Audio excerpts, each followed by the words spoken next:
میلاد میں اس سے ہم آگے اور پیچھے جائیں گے، آگے مطلب پیچھے جائیں گے کہ آیا 5ویں صدی میں، اس سے پہلے شیعہ سے، اس سے پہلے اور کہاں سے آیا ہے، یہ بھی ہم کو دیکھنا ضروری ہے۔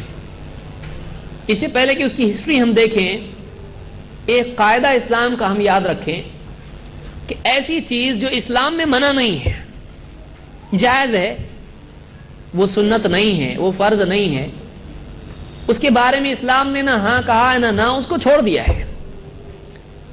اگر کوئی قوم اس کو کرتی ہے اور کسی قوم کا وہ شعار ہے تو اسلام میں وہ منع ہو جاتا ہے۔ ایسی چیز جو اسلام سے باہر کسی قوم کا طریقہ ہے، رسم و رواج ہے، اگر مسلمان اس کو اپناتے ہیں تو یہ اسلام میں جائز نہیں ہوگا۔ ہمارا اسلام کا ایک اصول یہ بھی ہے کہ دوسری قوموں کے رسم و رواج ہم اختیار نہیں کرتے ہیں، ان کی ٹیکنالوجی ہم لیتے ہیں لیکن ان کے رسم و رواج، ان کی عیدیں، ان کے طور طریقے ہم نہیں لیتے ہیں۔ اسلام میں وہ منع ہے اور قیامت تک کے لیے منع ہے۔ اللہ کے نبی صلی اللہ علیہ وسلم نے اس سے مسلمانوں کو منع کیا ہے۔ اس کو تشبہ کہا جاتا ہے۔ تشبہ مشابہت سے ہے، سملیرٹی، ان کی طرح راستہ اختیار کرنا، ان کی سملیرٹی اختیار کرنا۔ سملیرٹی بچنا ہے اس سے ہم کو، ہمارا معاملہ ڈیفرنس والا ہے، سملیرٹی والا نہیں ہے۔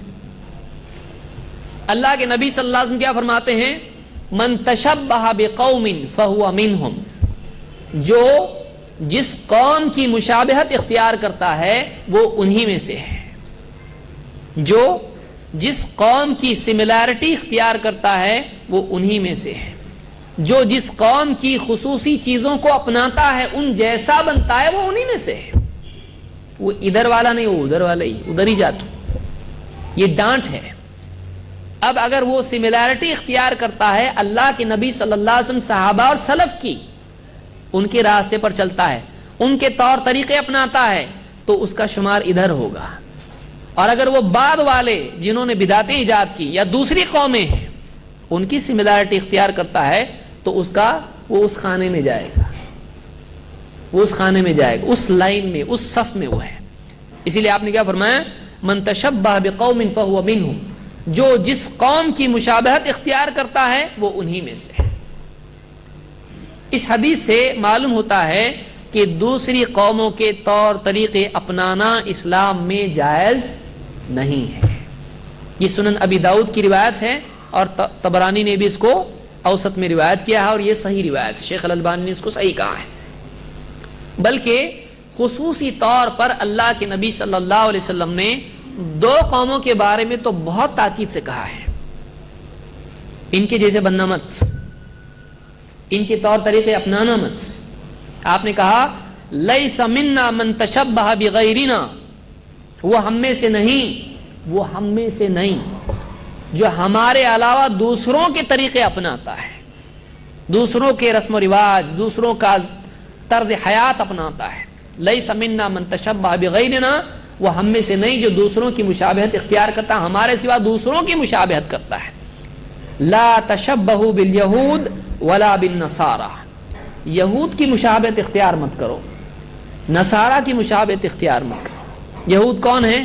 جوز، یہودی۔ نصارہ کون ہیں؟ نصرانی یعنی عیسائی۔ یہودیوں اور عیسائیوں کے طور طریقے اپناؤ مت۔ اور آج افسوس کی چیز ہے کہ مسلمانوں میں بہت ساری چیزیں یہود و نصارہ کی ہیں، بلکہ ہمارے بعض دعوتی میدان میں بھی بھائی ہیں ایسے، وہ بھی بہت ساری چیزیں دھیرے دھیرے ان کی اپنا رہے ہیں۔ اللہ حفاظت فرمائے۔ ہم کو اپنا طریقہ اپنانا ہے۔ اپنا سے مراد کس کا؟ اللہ کے نبی صلی اللہ علیہ وسلم اور صحابہ کا۔ ہم کو دوسروں کے طور طریقے اپنانے ہیں، نہیں اپنانے ہیں۔ مولد یا میلاد یا برتھ ڈیز، یہ کس کا طریقہ ہے؟ کیا یہ مسلمانوں کا طریقہ ہے یا دوسروں کا طریقہ ہے؟ اگر کوئی کہے منع نہیں ہے، تب بھی منع ہو جائے گا اگر وہ دوسروں کا طریقہ ہے۔ سمجھ میں آ رہی بات؟ کوئی کہے بتاؤ قرآن میں برتھ ڈے منانا کدھر منع ہے؟ ڈھونڈے ڈھونڈے ڈھونڈے نہیں ملا، بخاری مسلم ابو داؤد پوری پڑھ ڈالے، کہیں بھی منع نہیں نکلا، برتھ ڈے منانا حرام نہیں نکلا ایسا۔ تب بھی منع ہوگا. کیوں؟ اگر وہ طریقہ دوسروں کا نکل آئے, کیونکہ اس کے لیے دوسری حدیث موجود ہے کہ دوسروں کا طریقہ اپنائیں, ہم میں سے نہیں. تو اگر وہ دوسروں کا طریقہ نکل آیا کوئی بھی عمل, تو اپنے آپ وہ کیا ہو جائے گا؟ منع ہو جائے گا. مثال کے طور پر اگر نکاح میں دولہا اور دلہن آمنے سامنے ہو اور بیچ میں ایک پردہ ہو, اور کچھ لوگ شروع کریں چاول یہاں سے وہاں سے پیلے لے کر ایک دوسرے پر ڈالنے لگے, مولوی صاحب بولیں گے کہ نہیں یہ منع, کوئی عالم حدیث میں بتاؤ منع کدھر ہے؟ بول سکتا ہے؟ نہیں. وہ کہہ رہے اپنا طریقہ نہیں ہے, یہ دوسروں کا طریقہ ہے. حالانکہ کرناٹک میں آج مسلمانوں میں بھی یہ ہے, کچھ علاقوں میں ابھی بھی ہے. فرق صرف اتنا ہے کہ وہ منتر پڑھتے ہیں, یہ والشمس وضحاہا پڑھتے ہیں. کرنے پہ آئے تو مسلمان قرآن کا کیسا صحیح استعمال کرتا آپ دیکھیے, کہ آمنے سامنے کھڑے ہو کے چاول ڈالتے ہیں سب ان کے اوپر, اور یہ سورت پڑھتے ہیں والشمس وضحاہا. بہت روشن ہونے والا ہے کہ معلوم نہیں کیا ہو رہا ہے. مذاق نہیں قرآن کا. یہ دوسروں کی رسم مسلمانوں میں بھی آ گئی آج بہت ساری, اور درگاہوں کا معاملہ آپ دیکھیں تو آپ کو بہت مشابہت دکھائی دے گی, کہ وہاں اپنے معبودوں پر کپڑے چڑھاتے ہیں, لباس ان کے نیلام ہوتے ہیں. یہاں بھی چادر, وہاں ان کا اپنا ایک خاص آدمی ہوتا ہے جو سب عبادتی امور انجام دیتا ہے. یہاں بھی مجاور ہوتا ہے, خاص آدمی ہوتا ہے, وہ نیئرسٹ لنک بابا تک. اور وہاں بھی وہ اپنے معبود کو دھوتے ہیں دودھ وغیرہ سے, اور وہ بانٹتے ہیں تبرک کے طور پر ان کے. ہمارے یہاں بھی ہوتا ہے, وہ بھی بٹتا ہے, ہوتا ہے کہ نہیں؟ وہاں بھی ان کے کڑے دھاگے ہوتے ہیں, یہاں بھی کڑے دھاگے, وہاں بھی عرس, یہاں بھی عرس. اور کتنی مشابہت ہیں. آج دوسروں کے طریقے مسلمانوں میں آ گئے ہیں, دوسروں کے طریقے مسلمانوں میں آ گئے ہیں. ان میں سے ایک یہ بھی ہے کہ ہم نے نبی کو بھی نہیں چھوڑا. دوسری قوموں نے جو برائیاں اپنے نبیوں کے ساتھ میں کی, وہ ہم نے اپنے نبی کے ساتھ لا کے جوڑ دیا. یہ نصارہ کا طریقہ ہے, بلکہ ابتدائی دور میں خود نصارہ اس کے مخالف تھے. اور یہی بات برٹانیکا جو بہت مشہور انسائکلوپیڈیا ہے دنیا میں, آج لوگ اس کو مانتے ہیں تحقیقی اعتبار سے, اس میں بھی لکھا ہوا ہے. کیا لکھا ہوا ہے؟ لکھتے ہیں کہ خاص طور سے شروع کے دور میں, in particular during the first 2 centuries of Christianity, there was strong opposition to recognizing birthdays of martyrs, or for the matter of Jesus. عیسائیت کی ابتدائی تاریخ میں شہیدوں کی پیدائش کا دن منانا, اس کے لیے بہت اپوزیشن تھا. نہیں منانے کا ایسا پہلے تھا, ان میں لوگ اس کی اپوزیشن اس کے لیے دیتے تھے کہ شہیدوں کی پیدائش کا دن نہیں منایا جائے گا, اس کی مخالفت وہ لوگ کرتے تھے. لیکن اس میں آگے لکھا ہے کہ December 25th was first identified as the date of Jesus' birth by Sextus Julius Africanus in 221 CE Christian era, and later became the universally accepted date. کہتے ہیں, یہ لکھتا ہے اس کا مقالہ نگار, کہ دسمبر 25 پہلی مرتبہ طے کیا گیا کس کے ذریعے سے؟ سیکسٹس جولیس افریکینس. اس کے بارے میں آپ تحقیق کر سکتے ہیں کون تھا. یہ ہسٹورین تھا ایک, جس نے پورے کیلکولیشنز کر کے اس کی پیدائش, اس کی پیدائش نکالا اور لوگوں میں اس کو عام کیا, اور لوگوں نے وہ ڈیٹ لے لی, اور اس کے بعد سے لوگ اس کو ماننے لگے کہ ہاں 25 دسمبر عیسیٰ علیہ السلام کی پیدائش کا دن ہے. اس سے پہلے لوگ نہیں مانتے تھے, اپوزیشن تھا اس کے نہیں ماننے کا ایسا, کیونکہ ان کے نزدیک عیسیٰ علیہ السلام کیا ہیں؟ شہید ہیں.